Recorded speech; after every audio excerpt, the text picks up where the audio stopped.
Let's take a journey through time. But before we do, please hit subscribe. It all helps the channel. How did Ireland navigate from a century of IRA turmoil to relative peace?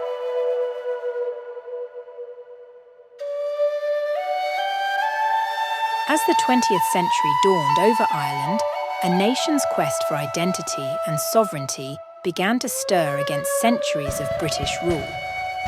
The early 1900s were marked by a growing fervour for independence, leading to the pivotal 1916 Easter Rising. Against a backdrop of cultural revival, a group of visionaries plotted a rebellion that would echo through history. The Easter Rising was their moment of defiance, a bold strike against centuries of British rule. At the heart of the uprising stood Patrick Pearse, a passionate educator and poet proclaiming the Republic outside the General Post Office. We seem to have lost. We have not lost. To refuse to fight would have been to lose. To fight is to win. We have kept faith in the past and handed on a tradition to the future. Alongside him, James Connolly, a socialist warrior for workers' rights, envisioned an Ireland free from oppression. The cause for which I stand will triumph. I die proud and unyielding in my fight for Ireland's freedom. Joseph Plunkett, with a strategist's mind and a poet's heart, despite his frail health, married his love in the shadow of execution. Thomas Clarke, the seasoned rebel, lent his lifetime of resistance to the cause, with Sean McDermott, the organisational mastermind, at his side. And not to be forgotten, Eamon de Valera, whose command at Boland's Mill would herald a long political career. Though the rising was swiftly crushed, the execution of its leaders only deepened Ireland's resolve. Their legacy paved the way for Ireland's path to independence. The aftermath saw the emergence of the Irish Republican Army, the brutal response of the Black and Tans, a force infamous for their harsh tactics, further inflamed the desire for independence, leading to the Irish War of Independence. The 1920s heralded a momentous change.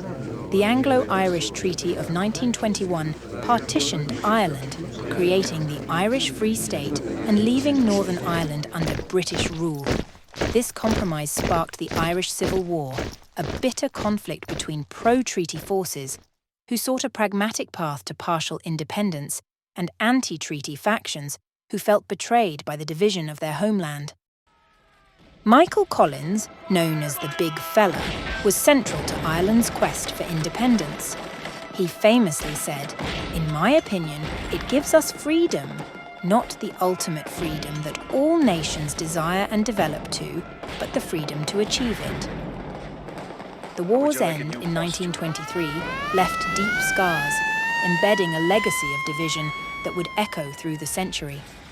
The 1930s and 1940s saw Ireland navigating its independence amidst global turmoil, while the Irish Free State solidified its governance, enacting a new constitution in 1937 and declaring itself a republic in 1949. Northern Ireland faced growing sectarian tensions. The outbreak of World War II saw Ireland remaining neutral, a stance that isolated it on the international stage but affirmed its sovereignty. The IRA, meanwhile, fluctuated between violent campaigns and political efforts, struggling to define its role in a changing world.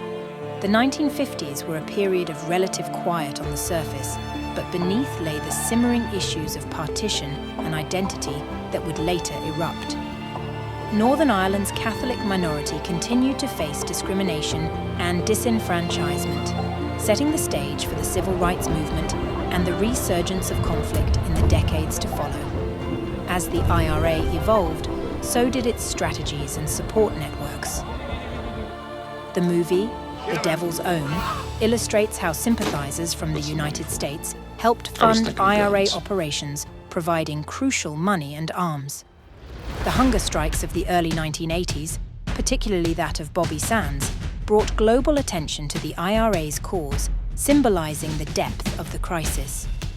The wrongful imprisonment of Jerry and Giuseppe Conlon depicted in The name of the Father is a powerful reminder of the era's injustices, underscoring the human cost of the conflict.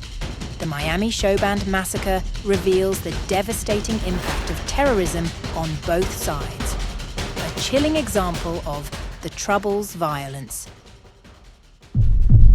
The historic Good Friday Agreement of 1998 marked a turning point. Good evening. Within the last few minutes, the parties involved in the Northern Ireland peace talks have reached an agreement, promising a new era of cooperation and healing for a divided Ireland. Today, President Clinton, whose advice, encouragement... Key figures from both sides, supported by international mediators like George Mitchell, played pivotal roles in reaching this accord.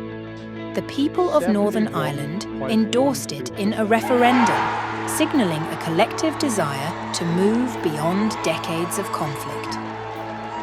From the ashes of the Easter Rising to the hard-won peace of the Good Friday Agreement, Ireland's journey through the 20th century is a testament to the resilience and indomitable spirit of a nation in pursuit of sovereignty and unity.